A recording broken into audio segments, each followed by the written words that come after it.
यीशु मसीह का प्यार। परमेश्वर के धन्य नाम की महिमा हो। प्रभात मनन के सत्र 1427 में आप सभी का बहुत ही विनम्रता के साथ स्वागत करता हूं। आइए आज का मनन के लिए एक और बार हम पढ़ते हैं पहला तीमुथियुस अध्याय 6 पद 21।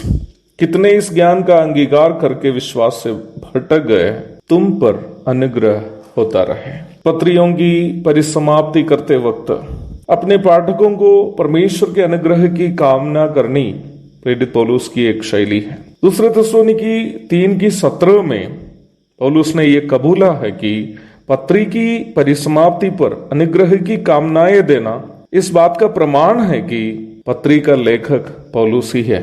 मैं अक्सर ये सोचता हूं कि पौलुस के जैसा एक ज्ञानी मनुष्य को क्या जरूरी थी कि हर पत्री को लगभग एक ही बात को कहते हुए समाप्त करना। क्या उनको शब्दों का अभाव था, कमी थी, कि दूसरे प्रकार के वाक्य की रचना करने में दिक्कत हो? बिल्कुल नहीं था। पौलुस लगभग 4 से अधिक भाषाओं में गहरा ज्ञान रखने वाला एक उच्च स्तरीय शिक्षा प्राप्त व्यक्ति था। फिर भी पौलुस अपनी हर पत्री की परिसमाप्ति पर ये क्यों लिखता था कि अपने पाठक के ऊपर परमेश्वर का अनुग्रह होता रहे?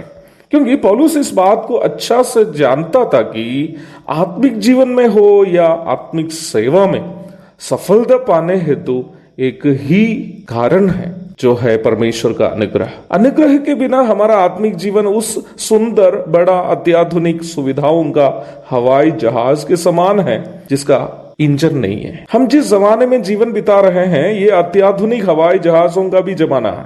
अमेरिकी राष्ट्रपति यात्रा करने वाली एयरफोर्स 1 नामक हवाई जहाज में यहां तक दुश्मनों के हथियारों से भी बचने के लिए सुविधाएं दी गई हैं। परंतु हम इस बात को अवश्य जानते हैं कि हवाई जहाज में क्या कुछ भी सुविधा दी गई हो, उससे हवा में उड़ने की क्षमता उसके 2 इंजन से ही मिलती है।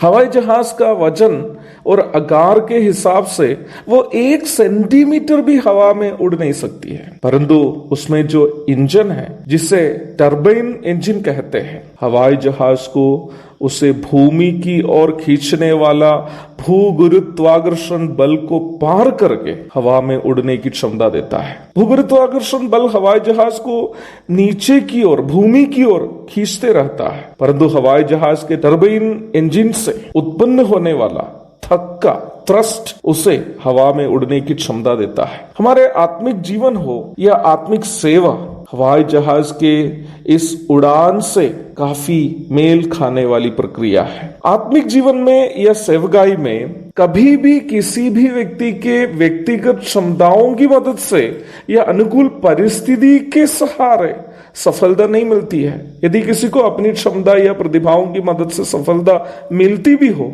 वो सफलता परमेश्वर की ओर से मिलने वाली सफलता हो नहीं सकती। आत्मिक जीवन में हो या सेवकाई में सफलता की प्राप्ति व्यक्ति के अंदर कार्य करने वाला परमेश्वर के अनुग्रह का परिणाम है। जैसे कि हम चिंतन किए थे कि प्रेरित पौलुस एक उच्च स्तरीय शिक्षा प्राप्त व्यक्ति था, परंतु सेवकाई में उनको मिली हुई सभी सफलता के श्रेय वो परमेश्वर के अनुग्रह को ही देता है। पहला कुरिन्थी 15:10। परमेश्वर के अनुग्रह का कार्य करने की तरीका बहुत ही अनोखी है। जब कोई अपनी सारी क्षमता और प्रतिभा परमेश्वर के चरणों तले समर्पण करके खुद को सबसे दुर्बल व्यक्ति के रूप में एहसास करते हुए परमेश्वर के अनुग्रह की कामना करता है, उस समय परमेश्वर का अनुग्रह उनमें कार्य करने लगता है।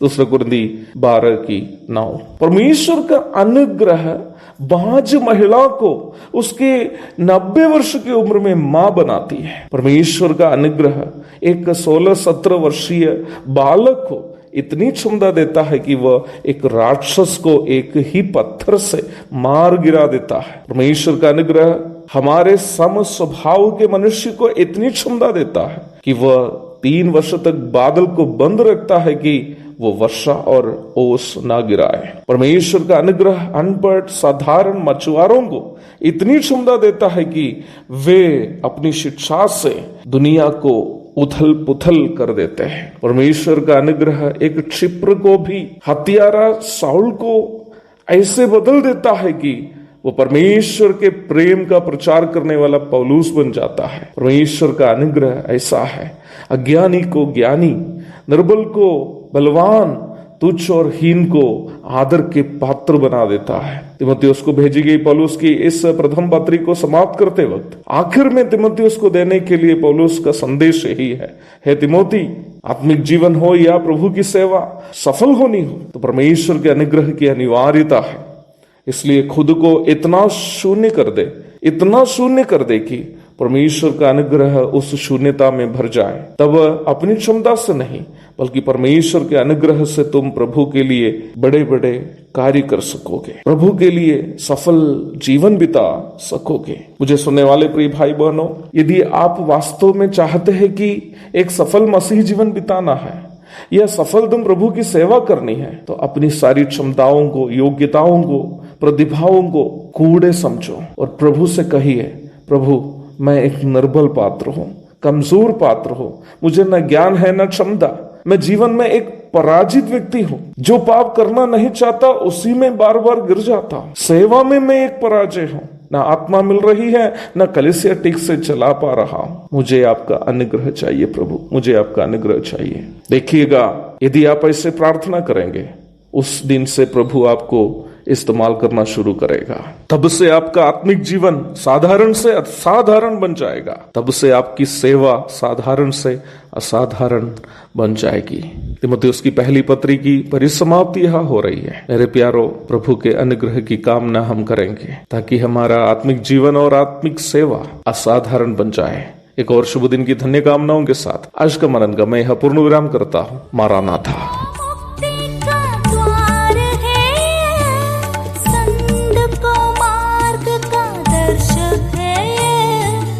विश्वास जो करते हैं